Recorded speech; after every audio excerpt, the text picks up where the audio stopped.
Alors c'est parti pour une vidéo assez originale, on va parler de l'unité de mesure pourcentage en CSS et on va voir que elle se comporte différemment suivant les propriétés et que ça peut vraiment poser problème ou provoquer des bugs si on ne comprend pas tout ça.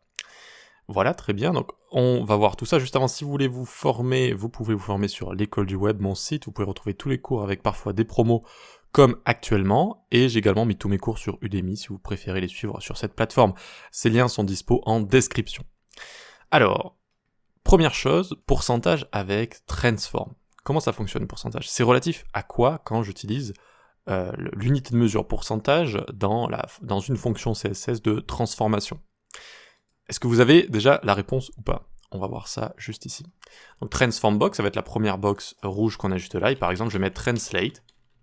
Alors si je mets du pixel, évidemment c'est du pixel, donc ça va bouger de 200 pixels sur X juste ici. Mais si je mets 10% par exemple ici, qu'est-ce qui se passe? Ça va bouger par rapport à quoi? Si je mets 50, ce sera peut-être plus explicite. Vous voyez, 50% juste ici. Donc je vous rappelle que si on met la nouvelle propriété de transformation translate ici, si on met une seule valeur, c'est comme si on mettait translate X, d'accord? Donc ça bouge sur X ici. Et le pourcentage est relatif à la largeur de l'élément en lui-même, et non pas à la largeur du parent. Voilà, ça quand on ne le sait pas, on peut pas le deviner, enfin, on peut le deviner si on fait des petits tests comme ça, mais c'est vrai que ça paraît un peu contre-intuitif par défaut comme ça. Et si je mets 50-50 par exemple, ça va être 50% de sa largeur sur X, 50% de sa hauteur sur Y. Donc ça va descendre de 50% de sa hauteur sur Y. Et donc ça arrive juste ici. Donc vous voyez déjà, on a un premier cas de figure. Quand on utilise les propriétés de transformation, eh bien le pourcentage, l'unité de mesure pourcentage, est relative à la largeur et la hauteur de l'élément, quand on translate tout ça. Ok, donc ça c'était le premier exemple, on peut mettre ça en commentaire. Ensuite, npbox, c'est pour margin padding. Margin padding, tiens, alors ça je suis pas très fan, j'utilise pas très souvent. Par exemple, mettre un padding 10%, ce genre de choses. Mais ça peut arriver, certains le font. Donc, padding 10% ou encore margin 10%. Ça fait référence à quoi ces pourcentages? Est-ce que c'est l'élément en lui-même? Est-ce que c'est le parent, etc. Évidemment, je l'ai écrit ici. C'est relatif à la largeur du parent. Et alors, il faut savoir que c'est tout le temps relatif à la largeur et seulement la largeur. Que ce soit du padding top, bottom, margin, etc. C'est tout le temps la même chose, regardez. Donc la largeur, on pourrait dire que c'est que margin top et bottom, mais pas, par exemple, margin left. Margin top, pardon, du coup. Enfin, vous avez compris ce que je voulais dire. Vu que c'est la largeur, on pourrait dire que c'est relatif à la hauteur, le margin top. Alors que là, le margin top 20% va être 20% de la largeur totale du parent. Donc container ici, c'est 800, la largeur de la content box ici. D'accord? Donc, normalement, ma margin top ici, ça devrait être du 160. D'accord? Et là, qu'est-ce qu'on a? On le voit, il est là, regardez. Alors, whoopsie. J'essaye de vous l'amener. On a la représentation du modèle de boîte, ici. Alors, normalement, ça devrait fonctionner si on le met là. Voilà, et on voit bien qu'on a 160 ici. 2 fois 80, 2 fois 10% de... Alors, ça fait 800 ici? Oui, c'est ça fait 800. Oui, donc c'est ça. Donc 10% de 800, c'est 80. 2 fois 80, 160. Voilà, c'est ce qu'on a juste là. Donc, même si c'est margin top ou margin bottom, ça fait quand même référence à la largeur du parent. La largeur du parent. Donc vous voyez comment ça change suivant les propriétés qu'on utilise. Et donc c'est la même chose pour le padding. Hein. Pour le padding, c'est la même chose. Si on met du padding là... Donc par exemple, je sais pas, padding... Pareil, ici on va mettre padding bottom si vous voulez. Et donc ici, si j'inspecte... Hop, on voit bien qu'on a 80 ici. Vous voyez, donc 10% de la largeur, encore une fois. Ok pour ça? Ensuite... pourcentage relatif à la hauteur, à la largeur ou la hauteur du parent cette fois-ci. Donc cette fois, c'est quand on va utiliser hauteur et largeur, width et height, donc j'ai appelé ça WHBox. À noter que la largeur en pourcentage fonctionne avec un parent en width auto, alors que la hauteur en pourcentage ne fonctionne pas avec un parent en height auto. Ça aussi, ça fait partie des petites bizarreries que je vais vous expliquer. Donc on a tous l'habitude de ça, c'est assez simple, regardez, hop, width 50%, donc hop, notre box ici va prendre 50%.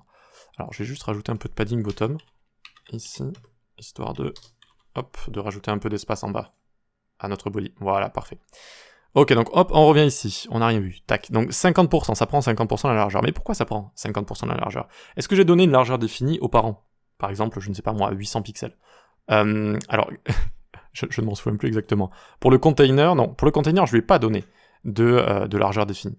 Le container, je lui ai juste mis une bordure. Donc, avec width auto, il prend toute la largeur de la boîte de contenu de son parent.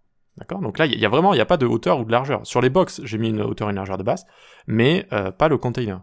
Donc finalement, ces 50% ici, c'est un peu bizarre, ça fait référence à quoi? Quelle valeur finalement? Eh bien, avec la largeur, et seulement la largeur, eh bien, width auto va se comporter d'une certaine manière, les éléments vont s'étendre de gauche à droite dans toute la content box, la boîte de contenu, si on ne met pas de width autre, évidemment. Donc vous voyez là, je n'ai pas d'autre width, donc ça s'étend dans toute la boîte de contenu du parent. D'accord? Donc c'est width auto. Voilà. Et vu qu'on a width auto, et que la width auto a été appliquée sur le container ici, eh bien une valeur a été donnée en largeur à la largeur de ce container-là. Si on fait clic droit inspecter, on peut voir cette valeur dans Computed. On clique sur Container, ici on tape Width. Alors, évidemment, il n'y a pas trop me les montrer. Donc, Width, il y a plein de choses qui commencent par Width, mais là, on le voit ici. Width, il y a écrit 749 pixels, vous voyez? Ça s'est étendu, c'est pas moi qui l'ai rajouté. Le container s'est étendu ici sur toute la boîte de contenu du parent, qui est du coup le body, et ça fait 749 pixels ici, voilà. Donc c'est cette valeur qui est réutilisée par les pourcentages avec une largeur qu'on a juste ici. Et c'est pour ça que ça fonctionne. Ça fonctionne parce que le parent, en width auto, s'est étendu sur toute la boîte de contenu de son parent lui-même, et cette valeur qui a été définie, parce que c'est comme ça que fonctionne CSS, avec width auto en tout cas, avec des éléments blocs en width auto, eh bien cette valeur va pouvoir être réutilisée par l'enfant. Voilà. Donc ça paraît simple à comprendre, mais on pourrait se dire du coup, ok, donc la hauteur, ça fonctionne pareil. Ça fonctionne pareil si je mets, je sais pas, 50% aussi, ça fonctionne pareil. Eh bien non, ça vient de disparaître. Notre élément vient de disparaître ici. Pourquoi? Parce que je lui avais donné une hauteur juste ici, donc jusqu'à présent il faisait 150 pixels de haut, et là je lui donne 50%. Ok, mais 50% de quoi du coup? Vu que son container n'a pas de hauteur. Il n'a pas de hauteur. Dans sa boîte de contenu, je lui ai pas rajouté de hauteur. Et que le height auto ne se comporte pas comme width auto. Il va pas prendre toute une potentielle hauteur de la colonne ou quoi que ce soit. Comme width prend toute la largeur, width auto, eh bien la hauteur en auto ne va pas prendre de valeur en fait. Donc ce pourcentage réfère à rien du tout. 50% de 0. Et donc 50% de 0, c'est une hauteur de 0. Et même si j'ai de la largeur ici, vu que j'ai pas de hauteur, ça disparaît. Et donc ma box ici, si on regarde voilà, on voit qu'il y a une largeur de 370 quasiment, et vu que la hauteur est à 0, ça a disparu. Et ça fait partie des grands bugs aussi en CSS, c'est quand on commence à mettre des pourcentages sur la hauteur, et on se dit mais pourquoi ça fonctionne pas comme la largeur? Eh bien la largeur va être relative à une largeur définie par width auto, dans un contexte d'un élément qui est bloc, un parent qui est bloc et qui s'étend, etc. évidemment. Mais du coup, ça peut fonctionner sur ça peut utiliser cette valeur-là, alors que height auto, dans le même contexte, ça ne fait rien du tout. Je veux dire, height auto ne donne pas de hauteur par défaut. Et donc, ça ne fonctionne pas comme ça. Alors que si j'avais donné une valeur en absolu à mon container de hauteur, donc height 400 pixels par exemple, eh bien là, c'est bon. Je peux me référer à cette valeur quand, chez un enfant, j'utilise une hauteur en pourcentage. D'accord? Et donc là, notre enfant WHBox, c'est celui-ci. Et donc on a bien notre box qui fait 195 pixels de haut, qui va pas être tout à fait 50% des 400 qu'on a juste ici, mais 195. Est-ce que vous savez pourquoi on a ce genre de choses?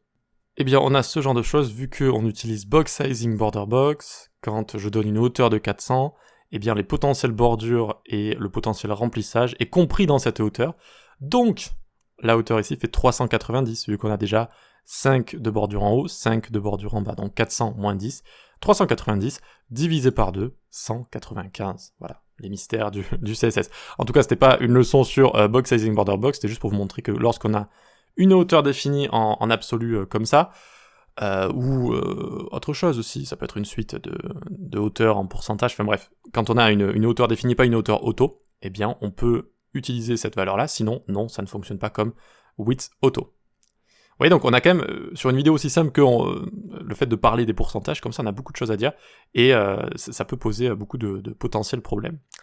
Ensuite, pareil, donc on a min width et min height, ou max width et min height, ça va fonctionner un peu de la même manière, c'est-à-dire que min width, je peux lui mettre 50% de la valeur définie de width auto du parent, d'accord, donc hop, ça prend bien 50% de sa boîte de contenu ici.